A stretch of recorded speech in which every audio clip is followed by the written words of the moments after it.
Good morning students, welcome to Sanskrit class. बेटे आज हम करेंगे वर्ण संयोजन।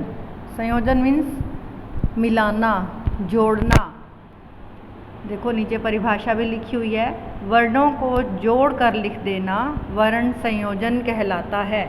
जैसे एक वर्ड दिया हुआ है सामने, आप पहले पूरे वर्ड को, जो शब्द है पूरा, उसको पढ़ लीजिए। सूर्यस्य, तो ये इनमें हम हर अल्फ़ाबेट को अलग करके उन दो के नीचे अंडरलाइन करेंगे।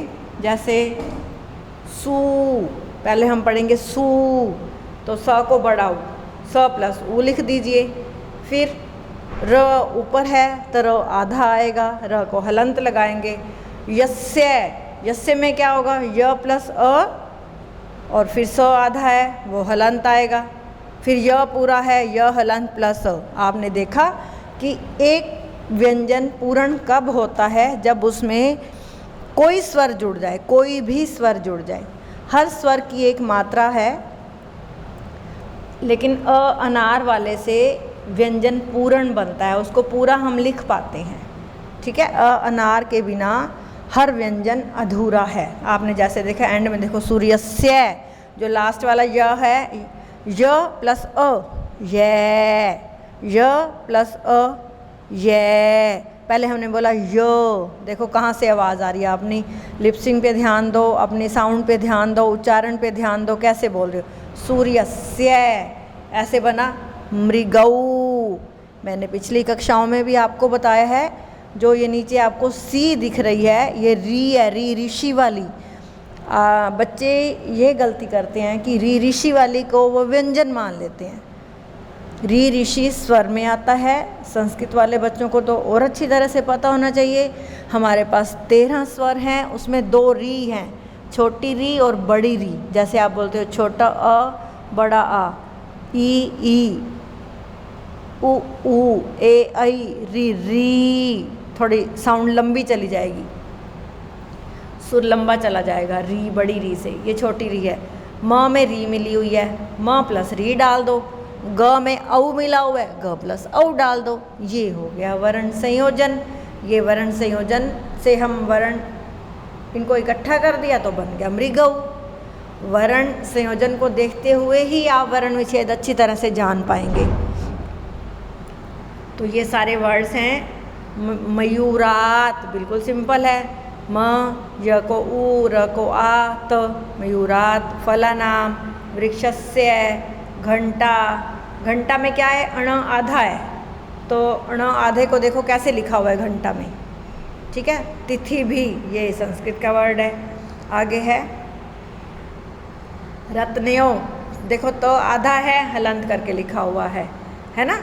ऐसे ही जननी, लक्ष्म्य, लक्ष्म्य देखो ल प्लस अ, क प्लस श से अक्ष बना है। अक्ष आधा है, इसलिए सिर्फ लिखा क और श। मैंने आपको संयुक्त वर्ण वाले वर्ड्स बताए हैं, अभी मैं रिपीट करती हूँ अपने वर्ड्स को। और आगे है काकस्य, काकस्य में स आधा है, तो सिर्फ स हलंत आएगा, उसमें कोई भी स्वर हम ऐड नहीं करेंगे। पादाभ्याम, इसमें प को भी आ की मात्रा, द को भी आ की मात्रा, और भ हलंत, क्योंकि भ हमें जो हमारा पूर्ण शब्द है उसमें आधा शो हो रहा है। ठीक है, अजाभ्य, इसमें भ आधा शो हो रहा है। मालाया, पत्राणी, पत्राणी में त्र देखो, त्र, त प्लस र, मात्रा कौन सी है, आ, आम वाले की, तो हम शो कर देंगे त प्लस र प्लस आ। सेपरेशन ऐसे दिखाएंगे। धरायाम, ध को कोई मात्रा नहीं है, इसलिए ध हलंत प्लस अ लिखने से ध बन जाएगा।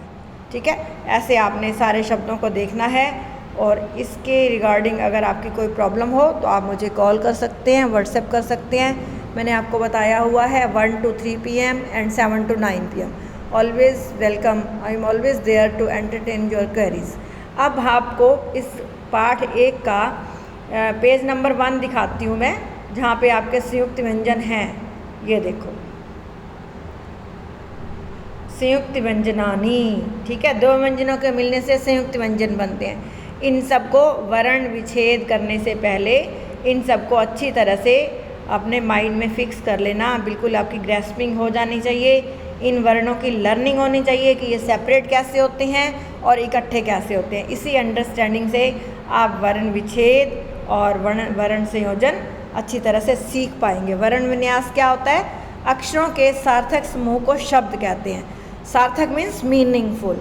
शब्द जिन अक्षरों से बना हो उन सबको अलग अलग कर देना वर्ण विन्यास कहलाता है और उनको इकट्ठा करना वर्ण संयोजन कहलाता है। आज आपने इसी टॉपिक पर लर्न करना है सारा। इस चैप्टर को दोबारा से रीड करना है और आपकी कोई क्वेरी हो तो बेटे इवनिंग तक आप ले सकते हैं। नेक्स्ट क्लास में हम नेक्स्ट काम शुरू करने वाले हैं। आज के लिए इतना ही बच्चों, आपका दिन मंगलमय हो। धन्यवाद।